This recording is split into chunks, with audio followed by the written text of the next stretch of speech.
Y me parece un ítem muy interesante para abordar con él. Marcelo, buenas tardes. Hola Pepe, un gusto, buenas tardes. Vamos a ver, Marcelo, ¿qué estás viendo en este nuevo capítulo? El enfrentamiento con los gobernadores parece no tener retorno. El cuadro de situaciones que manda un pacto fiscal prácticamente, como dije antes, al cesto de los papeles, y la verdad es que no parece la mejor idea en este momento del país esa ida y vuelta tan negativo. De acuerdo, yo creo Pepe que tenemos una confluencia de frentes abiertos.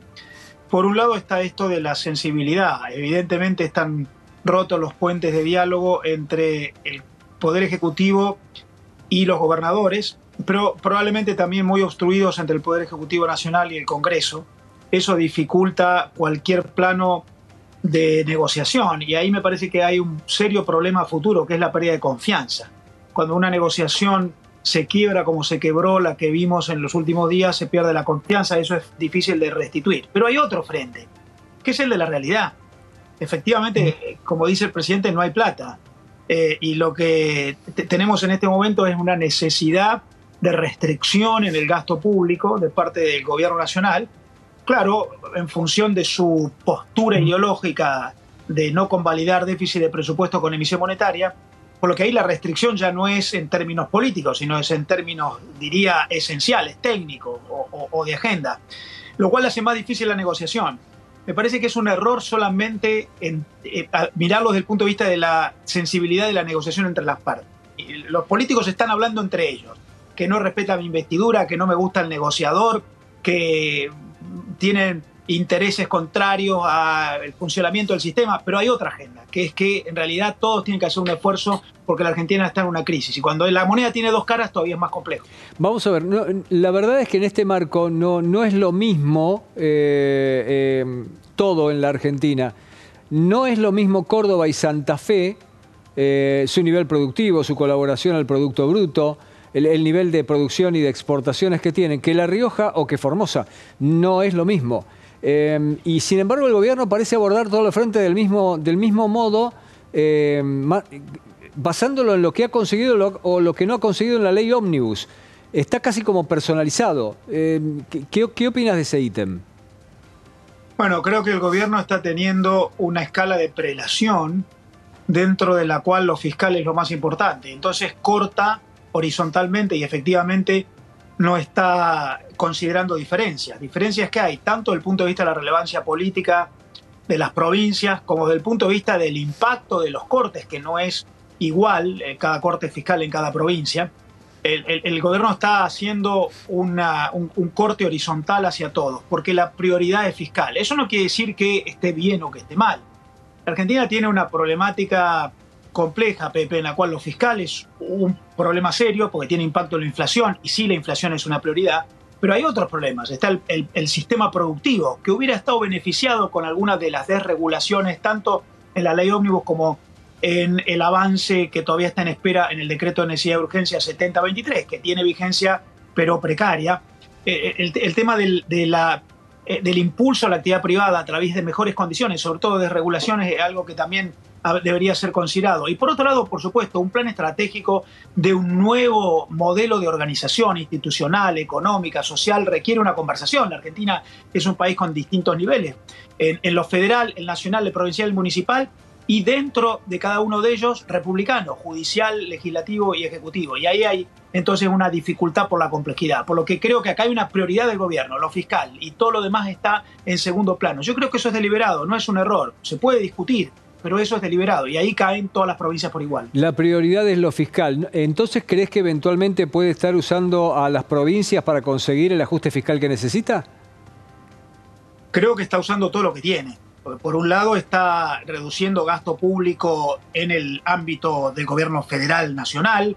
Pensemos nomás la reducción de ministerios de 18 a 8, mejor dicho, de 16 a 8. O pensemos en la licuación de gastos vinculados con la inflación, impactando salarios públicos o jubilaciones. Pensemos la interrupción virtual de la obra pública, que todo eso es caja fiscal. Pero también caen las transferencias a las provincias, que en el plano de las transferencias obligatorias por la ley de coparticipación se mantienen. Eso sería incumplir la ley si se interrumpiera, pero todo lo que son transferencias discrecionales en paralelo se han interrumpido. Yo creo que hay una muy intensa búsqueda de rápidos resultados fiscales y ahí caen las provincias y cae el gobierno federal, caen todos. Es posible que el gobierno esté buscando ahí una rápida reacción de la tasa de inflación. Los números indican, según lo que sabemos preliminarmente, que los resultados fiscales de enero le están dando la razón al gobierno, que habría equilibrio de presupuesto, no solamente primario, sino financiero en enero, y creo que eso está marcando que ahí está la prioridad, y bueno, después no hay solución que no tenga costos. ¿Le ves una cierta lógica kirchnerista al modus operandi de Javier Milei? Desde el punto de vista metodológico, sí, siempre lo dije.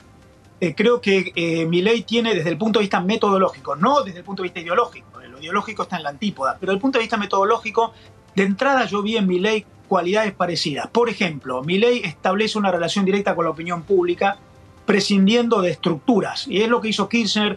Incluso Kirchner después se quedó con la jefatura del Partido Justicialista, pero cuando emergió como candidato era casi alguien que, veniendo como gobernador de la provincia, no era el gobernador preferido por los demás colegas. Estableció una relación directa con la opinión pública, muy a través de los medios de comunicación. En segundo lugar, una agenda disruptiva que incluso ante la adversidad duplica la apuesta, y que esa duplicación termina transformándose en un activo en la medida en que negocia desde una posición de fuerza.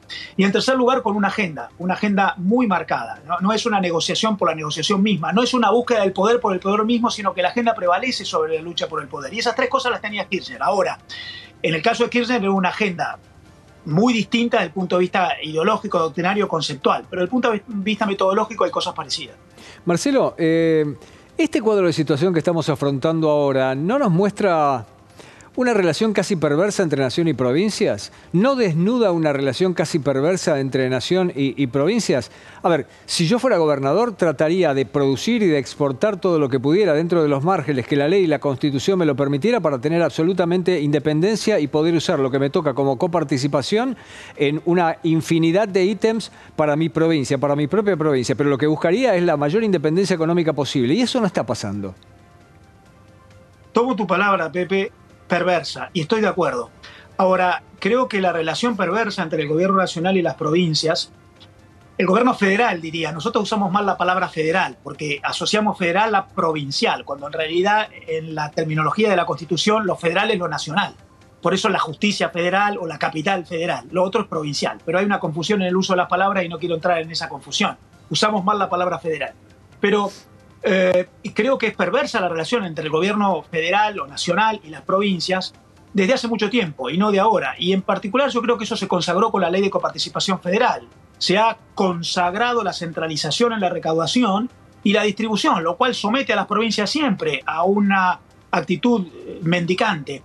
La Constitución Nacional prevé que las provincias deberían poner en marcha sus propias políticas productivas locales. Las provincias pueden crear sus propios impuestos, pueden crear sus propios programas de fomento o de aliciente productivo. Es más, la reforma del año 94 permite a las provincias hasta generar regiones, alianzas entre provincias para generar regiones supraprovinciales o hasta firmar pactos internacionales directamente sin pasar por el ámbito nacional federal. Y creo que las provincias acostumbradas al régimen de centralización no lo han hecho y es probablemente algo que deba surgir como reacción. Si el gobierno nacional de Milei está planteando una agenda tan radicalizada en términos de economía de mercado o de rigidez fiscal, yo creo que hay dos sectores que entonces tienen que reaccionar distinto con una agenda propia. El sector privado, generando competitividad y no yendo a ver a los funcionarios pidiendo auxilios, y las provincias que tienen instrumentos que no están usando. Marcelo, finalmente, ¿qué te parece la visita de Javier Milei a Israel? ¿Crees que puede lograr condiciones ventajosas para inversiones, sobre todo en materia tecnológica y productiva para la Argentina? Creo que hay distintos planos en esa visita. El primero me parece que es el de posicionamiento geoestratégico Argentina en el mundo. La visita en Israel en realidad emite un mensaje a los países occidentales capitalistas. No es solo Israel, detrás de Israel está Estados Unidos y está buena parte de Europa. Me parece que ahí hay un posicionamiento que pretende generar confianza. Muchas veces las decisiones económicas obedecen al alineamiento político y lo hemos hablado, Pepe, en algunas de nuestras últimas entrevistas. Es notable cómo la geopolítica está influyendo en la economía de los países. Acaba la UNTAD de publicar un informe sobre el resultado del comercio internacional en el mundo entre todos los países el año pasado, muestra claramente cómo crecen los negocios entre países amigos. Por primera vez en la historia, Estados Unidos importa más desde México que desde China, geopolítica, y me parece que la Argentina está emitiendo un mensaje. ¿Dónde está posicionada geopolíticamente? Luego, por supuesto, aparece la agenda puntual en la relación bilateral. Israel no es un mercado para exportaciones demasiado relevantes para la Argentina, no lo es hoy, no lo sería en potencial, pero sí puede serlo para inversiones, claramente, y sobre todo inversiones en economía y conocimiento, en tecnología, incluso en la aplicación de la tecnología en algunos rubros, que va desde las ciencias biológicas, el tratamiento de agua o las comunicaciones y las tecnologías referidas a la información. Pues sabes que en línea con lo que estás diciendo, me pareció muy interesante un artículo de esta mañana, tuve la oportunidad de leerlo muy temprano, de Florencia Donovan en La Nación, y que dice, sin ley pero con superávit, Milei todavía es un imán para el mundo. Por este tipo de cuestiones que no logra obtener victorias parlamentarias, pero sí parece consolidar la dirección hacia un superávit. Y habla de la idea de poner globalmente a la Argentina, de exponer globalmente a la Argentina en ese factor de confianza que vos mencionabas recién. Un artículo muy interesante que está exactamente en línea con lo que estabas explicando y que publica la periodista Florencia Donovan esta mañana en La Nación. Lo leí, me pareció también muy atractivo. Además creo que está muy logrado el título. A mí me parece que no estamos viendo en la Argentina que hay un mundo nuevo en el cual la geopolítica tiene alta incidencia en lo económico. Lamentablemente, yo preferiría que no fuera así. La idea de un mundo horizontal en el que todos somos iguales y no hay obstrucciones está dejando paso a un mundo global, internacionalizado, pero con clubes de amigos, con intensidad de vínculos entre países que están aliados por razones geopolíticas. Y ahí yo creo que Milei está emitiendo varios mensajes. Uno es efectivamente lo que dice el artículo de Florencia Donovan, superávit. El superávit es un símbolo en términos de suprimir la gran causa de desconfianza de la Argentina, que es la emisión monetaria como consecuencia del déficit de presupuesto, que desordena todo y ha afectado muchos intereses de inversores en la Argentina. Superávit. Creo que en eso Milei está tratando de emitir una señal rápida y por eso lo que hablamos al principio de este diálogo lo pagan los gobernadores, pero creo que a veces se malinterpreta. Creo que están creyendo que es una venganza cuando en realidad es un propósito político que tiene una estrategia que va más allá. Primero, superávit como mensaje hacia afuera. Lo segundo es el posicionamiento geopolítico. Me parece que el posicionamiento geopolítico Israel, Estados Unidos, ingreso en la OCDE, la búsqueda del acuerdo con la Unión Europea, también está tratando de poner a la Argentina en un lugar del cual la Argentina espera Milei que obtenga algún rédito. Después veremos si eso ocurre. Me parece que además hay que corregir muchas cosas que están pendientes en la Argentina. Lo hemos visto, las obstrucciones judiciales en el DNU, se cayó la ley ómnibus. Bueno, eso también hay que hacerlo. Bueno, pero la geopolítica necesita también determinadas condiciones. Y ahí hay un ida y vuelta, frontera de por medio con México, que es muy interesante. Porque Estados Unidos descubre a través de la geopolítica que tiene un país en el cual, con una inversión relativamente escasa, puede tener un producto a muy buen precio que puede reemplazar geopolíticamente lo que su enemigo hoy, China, produce y que le da una ventaja comparativa muy importante.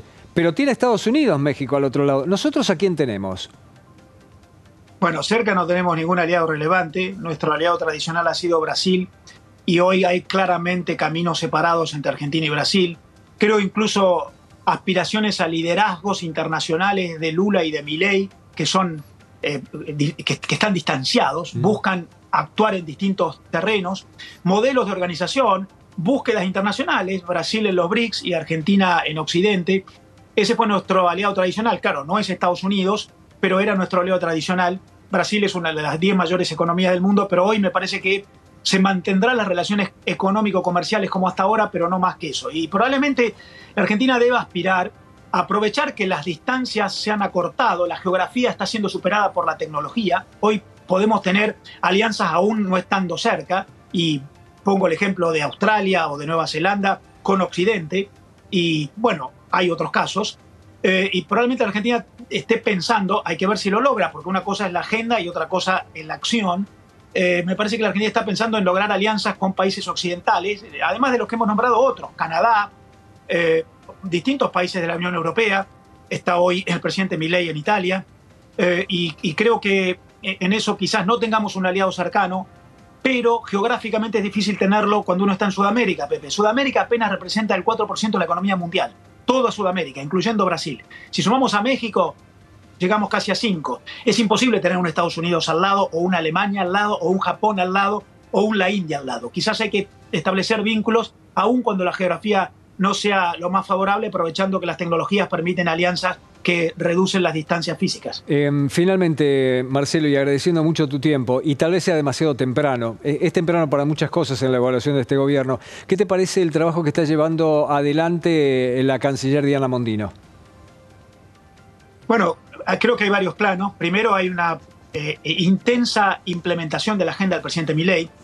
Hace poco, la semana pasada, Pepe, recibí en Buenos Aires al líder mundial de la International Chamber of Commerce. La International Chamber of Commerce es la Asociación Mundial del Sector Privado. Es la contraparte del sector privado ante los organismos de la globalización. John Denton, el líder mundial. Yo, en la Argentina, presido la oficina argentina de la International Chamber of Commerce, que tiene oficinas en todos los países. Y fuimos a ver a la canciller Mondino, y Denton resaltó allí que el día que asumió, lo primero que hizo fue la carta para ingresar en la OCDE por parte de la Argentina. Creo que Mondino está actuando en la ejecución de la agenda de Milei. Y ahí hemos visto mucho positivo en términos de acción, de búsqueda de objetivos, OCDE, impulso del acuerdo con la Unión Europea, que está complicado claramente, y creo que hay algunas otras acciones que no han sido públicas aún. Y por otro lado hay una agenda en la otra cara de la moneda que es de contener daños, porque Milei, con su particularidad, que también genera exposición y posicionamiento, produce algunas fricciones. Fricciones que pueden haber estado en Lula, pueden haber estado en Petro, en Colombia, y pueden aparecer en otros lugares porque emite opiniones que no son convencionales políticamente, y ahí creo que hay otra parte de la agenda de Mondino. Creo que lo está haciendo bien, y me parece que hay un hecho resaltable. Su equipo íntegramente está formado por diplomáticos de carrera. Eso es algo muy poco común en la Argentina. Sus secretarios de Estado, sus subsecretarios de Estado son diplomáticos de la carrera, bien elegidos, y eso es un dato a favor. Como siempre, es muy, pero muy interesante conversar contigo, Marcelo. Un gusto para mí también, Pepe. Un saludo muy cordial. Marcelo Elizondo. Seguimos informando en Canal E.